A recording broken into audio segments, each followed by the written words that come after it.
Hey, it's time for an update on Ham Radio Deluxe, so let's get into it in today's video newsletter. I'm Mike, Whiskey Alpha 9, Papa India Echo with Ham Radio Deluxe. If you find this video useful, give it a thumbs up. Don't forget to subscribe and click the notification bell. Alright, greetings all. Well, first thing I want to do is thank everybody. Really do appreciate it. Thanks for watching the video. Thanks for your patience. Just know that you guys are really the reason why we're doing this, and I'll get more into the detail on that here in a moment. But this is what I'm going to talk about in this video. People, ask what's going on, what's the status, and I'm going to talk through that. I'm going to talk about the changes that are in 6.9 and what comes after 6.9, and then I call it a cookie, but there'll be a cookie at the end. So we get a lot of comments back from customers, and I take all of it seriously. Some people would say, hey, it's not easy work. They're completely rewriting the logbook, and just be patient. It'll be worth the wait. 50% say, it's never going to happen. I purchased the renewals and the new features and support renewals, and nothing ever happens. And those are actually kind of hard to take, to be honest. One of the reasons why I don't do updates more often is because some people don't want to see any announcements until it's done. My wife says every time you send out an announcement, people kick you in the teeth, and so just quit sending them out. And then when I don't, people say you're not telling us anything. So anyway, it is what it is. I'm gonna tell it straight up what we're doing right now. I think we're pretty close, and we'll talk about it. But we did have 6.9 on demo at our booth in Orlando. Lots of people, I don't know how many hundreds or whatever people walked through the booth, got to kick 6.9 around a little bit, and the feedback was very positive. We will either be demonstrating 6.9 or selling 6.9 at Dayton next month. And so I wanted to get this newsletter out because I believe we're rather close to going to beta. And I want to make sure that everybody kind of is aware of what's coming in the next version. Just to demonstrate how much we're putting into this, I wanted to give people kind of like rough buckets of where the money goes and where it's gone really since we started doing the 6.9 development. So the last release, as many people want to remind me, was from 2023. That release is completely usable. It's 6.8, I think 327. It's on our website. It's completely usable. I use it every day. And, I've probably over the course of the last couple years added about 500 DXCC challenge countries to my list. I'm at 2650 or something now, 2660. So it's very effective in everything that it does. We want to make it better, but these are actual numbers. For every dollar that came in 2023, 19 cents went to development, 28 cents went to pay for the resources that are doing support, either sales support or technical support. 27 cents went into advertising and IT. And my wife reminded me that I'm spelling advertising like a foreigner, but give me a break. It's it's a Z instead of an S. But 27 cents went into advertising and IT. And to give you kind of a feel for what IT it is, it's we have several platforms that run this business, whether it's our license key platform that's managed by a third party called Sirocco, or our main website and e-commerce platform, which is run by UltraCart. And for Sirocco and UltraCart, we love those guys. They're all great. They're very responsive to the needs of Ham Radio Deluxe and our business, and we appreciate that. But there are also a lot of other softwares that keep the business running, QuickBooks and the like. So about 27 cents in 23 went towards advertising and IT, and then we held back about 26 cents on the dollar for future development. For all the accountants in the audience, they would refer to this as retained earnings. But basically, it's when you hold money back for future development. So that's how you get to $1. And so in 23, that brought us to even, meaning for every dollar that came in, it all went out to one of these 4 categories. It certainly didn't go into my pocket. It's not where I want it to go. I want it to go towards ongoing support and development for the software. In 24, you can see the rough, numbers are roughly about the same. It wasn't that we spent less in development. It's just there was a little bit of a variance in terms of the number of hours spent. You can see that in 25, year to date, so this is through the end of March. I don't think I have April numbers in here, although I might. Actually, I think I do. So year to date, we've spent 45 cents on the dollar towards development. You can see our advertising number is slightly higher. I'm going to wind that down a little bit probably. But the net of it is that for every dollar that's coming in, we're spending $1.24. That's what you see by the minus 24 cents. So we're actually spending more right now than we have coming in, which is fine because we saved a bit to do that, and that's why there was money held from prior years. So that's what's going on. So 100% of the money is being put to good use. And so what has that enabled us to accomplish? First of all, this is what's in 6.9. All of what I'm going to talk about in the next 3 slides is real work. It's done. This is what's been done. It's not what's going to happen. It's not what we hope's going to happen. It's not futures. This work is already done in 6.9. So all of the recorded defects in the backlog, so about 123, those will close out in 6.9. And you look off to the right and you can see that basically there's 152 enhancements. So I didn't roll this up to the enhancements number, but many of the enhancements are getting done as well. There are a lot of things under general and maintenance that are also getting done.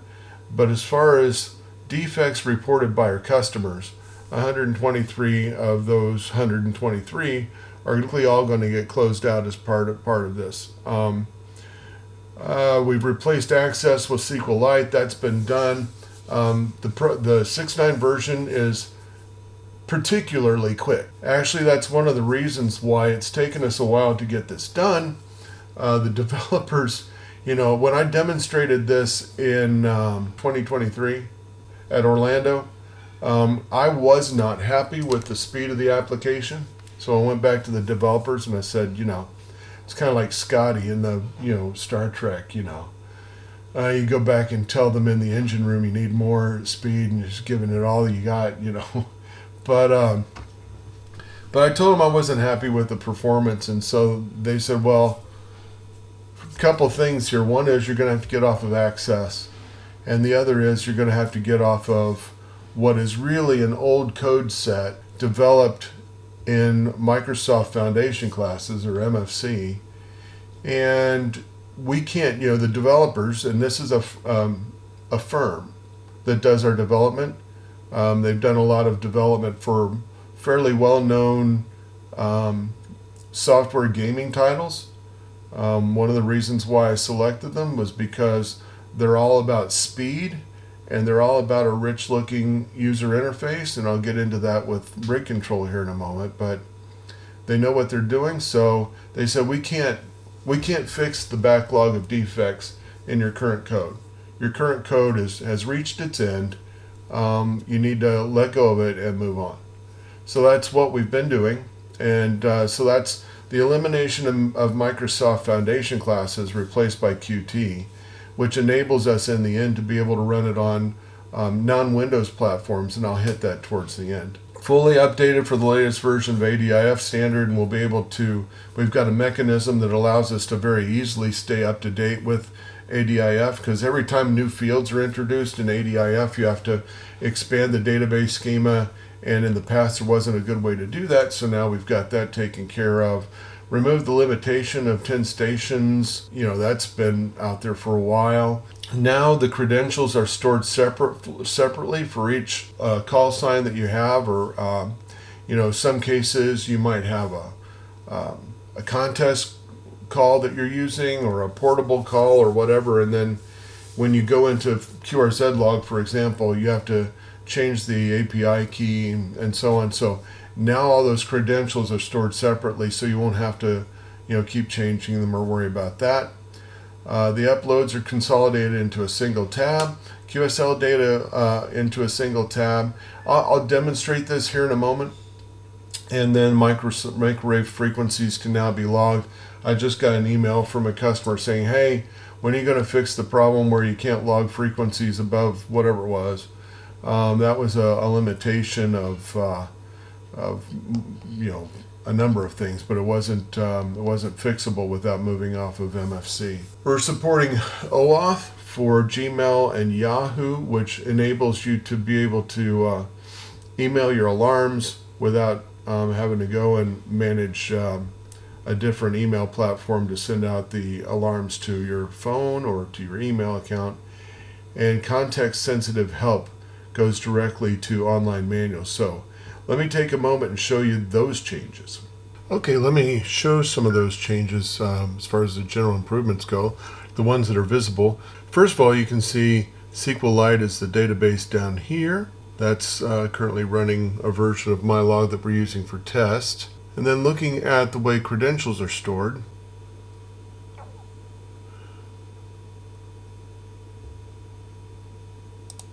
you can see that for each call sign, so I've got several call signs listed here, the credentials are stored separately for each call sign, which is handy, particularly, like I said, if you have multiple calls, that you have different logins for EQSL or HAMQTH, QRZ, and so on, or the QRZ log and so on. So you basically would be able to have unique username and password, or in the case of QRZ, an API key for each call. The uploads are now on a single tab, make it easy to see where everything is all in one spot.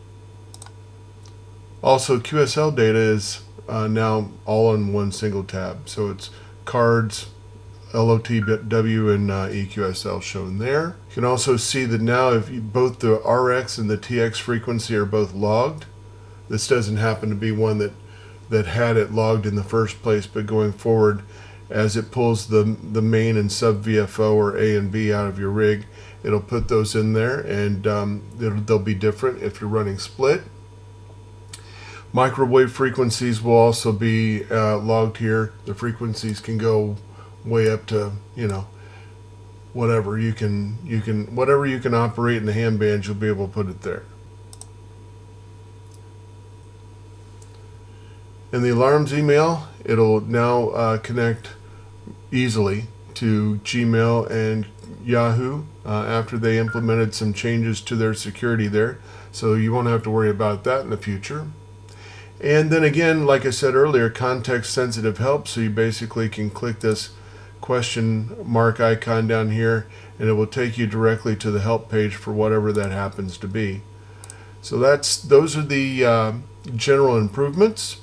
Okay, and then in the enhancements, there's a lot of things in here that I like, and one of the things that's bothered me all along was that I always thought it was difficult to read the work status in the lookup pane because it was kind of organized in a manner that wasn't easy to read, and so now it's in a tabular format, which is real nice.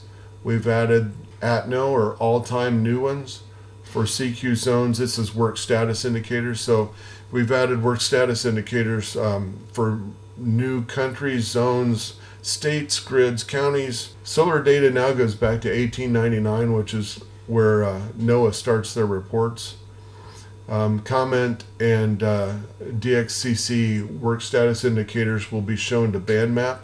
This is the only remaining item that it's left for the developers to finish, so everything else is done except for that one. You'll be able to get upload status for club log, ham log, and HAMQTH. The member lists are added for club log, FIST, and SKCC. And then the most recent cluster announcement and solar weather readings will be at the bottom of the application. So let me show you those changes. Okay, so on the enhancement Okay, for the enhancements, the first item on the list was, if I click one of these calls, I'm going to click this one. It shows, of course we get the pictures, I'll get to that in a moment, but the work status is now shown in a table, so it's a lot easier. And so I've worked this particular call sign before, E1CP. I've confirmed him on 6-meter phone, and I've confirmed him on 15 meters digital. And as for the country, you can see the country down here. This is really helpful. So I can see at a glance when I click on a particular spot, I can see at a glance whether or not I've worked that particular country and on what bands, all right there in one easy view. Also, the work status indicators, you'll see now many of them have 3 columns of check marks. They're all the same now because I've pretty much worked everything. Here's one for, it moves pretty fast. Here's one for Austral Islands, so I can see that I've worked them on this particular, it's not an atno for me, that's what the first column means. And then I can see that the second one, which is band, I've confirmed them on that band, so I've confirmed the country. I've confirmed the country on this band, but I've not worked this country on this particular mode, which in this particular case is probably digital mode. And it is, because it's on 15 meter up in the FT8 portion of the band. So if I scroll through this, I can see what I've worked, not worked. This is the particular iota as well. Easy to read tabular form. And then you get that same thing for all the work status indicators. They also work with the alarms. So now if you want to set up your work status alarm and you want to have it show you if there's an atno and you don't really care about the band and mode, you can do that for countries, states, counties, continents, whatever you want to do. You can have those alert you. The solar data now goes back to a very long way. You can see that here. If you don't want to see it over that period of time, you can change the date range to a different date range if you only want to see it over the past few cycles. But that's been expanded to the full range of the NOAA data that's available.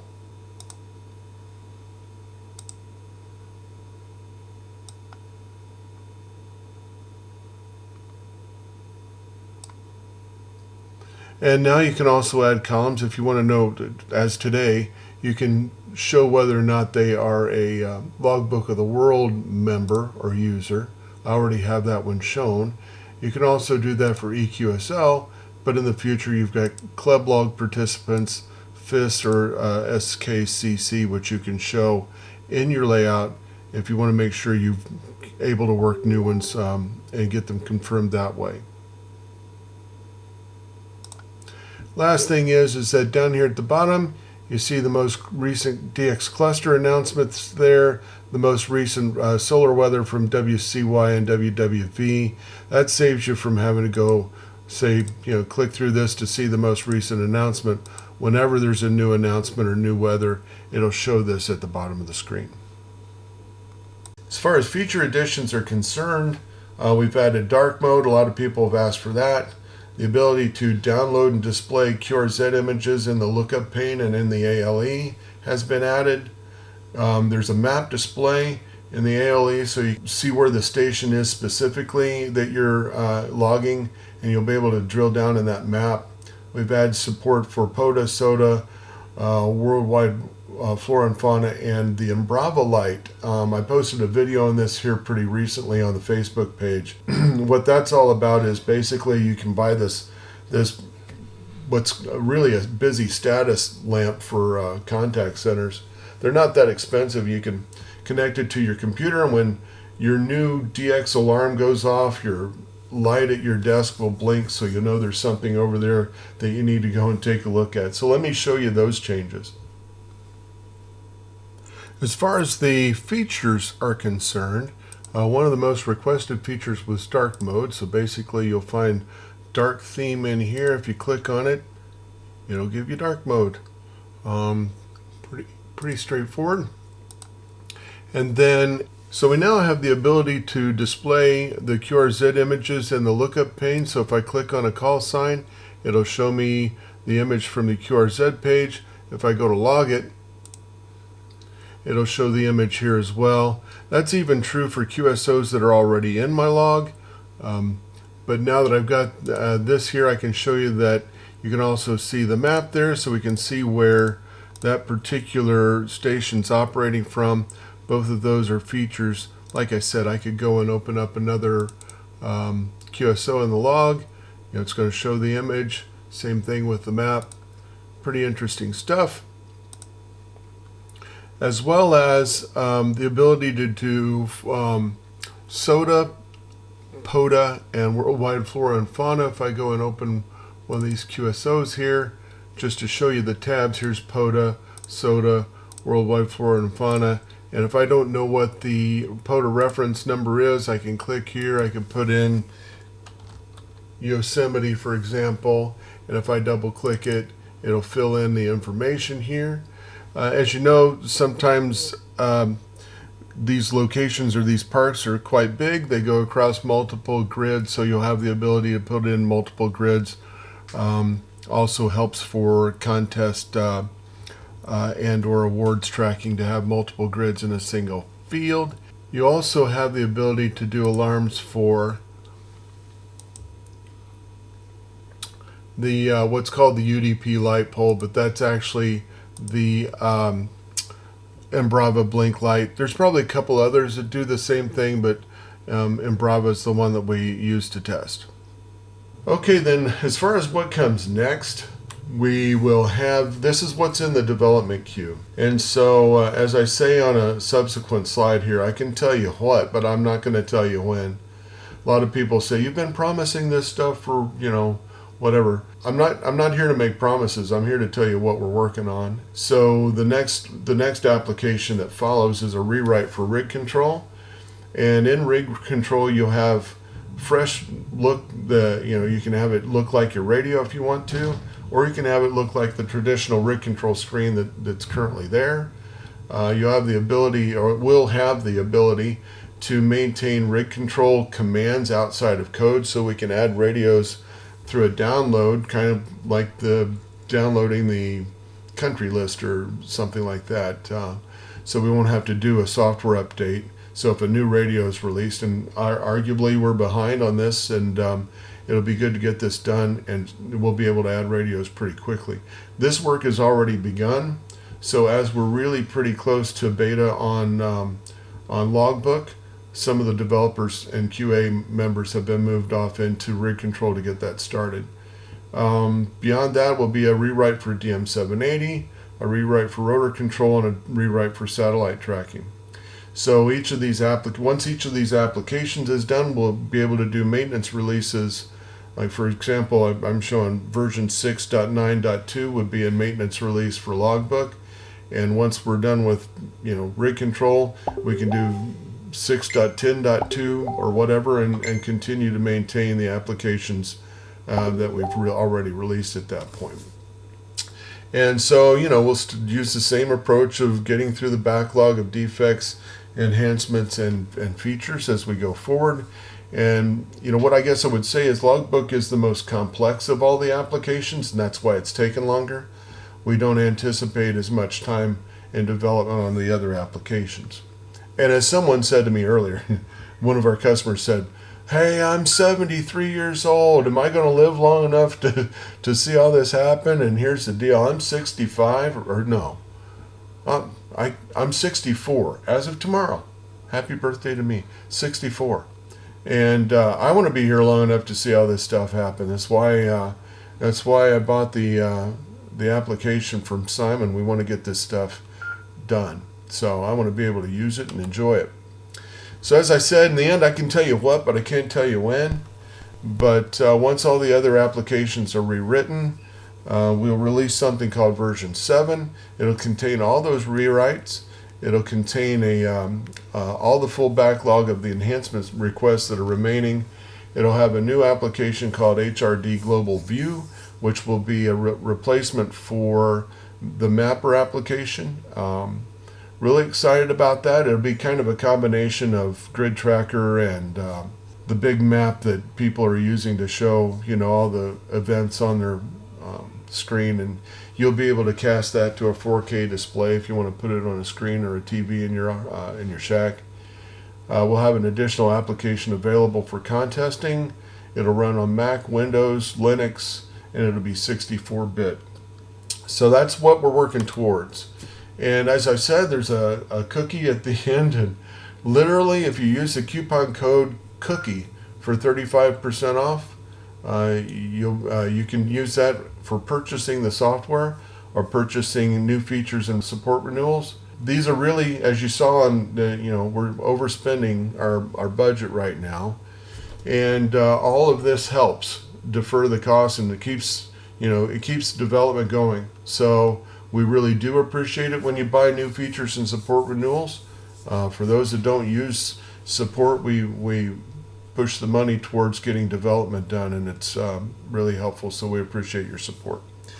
So with that, I'm going to say 73. Oh, by the way, this coupon code will be good for through the end of April 2025. So if you want to buy a renewal, or if you're looking to buy the software, 35% off with coupon code cookie in checkout. Really appreciate it. Thanks for watching the video. Hope you liked what you heard. And if you're going to be at Dayton, come by and say hello. Meanwhile, 73 from WA9 PIE.